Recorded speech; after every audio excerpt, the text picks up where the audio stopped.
আসসালামু আলাইকুম, সবাই কেমন আছেন? আলহামদুলিল্লাহ আমরা সবাই ভালো আছি। দেখুন সকাল সকাল আমরা সব পাখিদের ছেড়ে দিয়েছি। অনেক দিন হয়েছে ওদেরকে খাঁচা থেকে বের করা হয় না, তাই ভাবলাম আজকে একটু ওদেরকে খাঁচা থেকে বের করি। ওদেরকে আমরা আগে মাঝে মাঝে বের করতাম, এখন আর বের করি না। এই যে দেখুন সবাই কত খুশি। এই যে লাভবার্ডও আছে, লাভবার্ড ওই যে পর্দার উপরে, আর রিঙ্কু তার বাবার কাছে ওই রুমে আছে।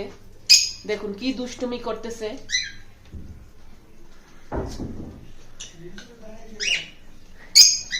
এই যে দেখুন সব পাখি আছে। মুমু আর পোপাটকে বের করিনি, কারণ ওরা ওদেরকে কামড় দিতে পারে। আর তাছাড়া ওদের তো কালকে পরশুদিন বিয়ে, কালকে হলুদ। এই দেখুন সবাই কত আনন্দ। বলো আবার বলো। আপনারা চাইলে আসবেন।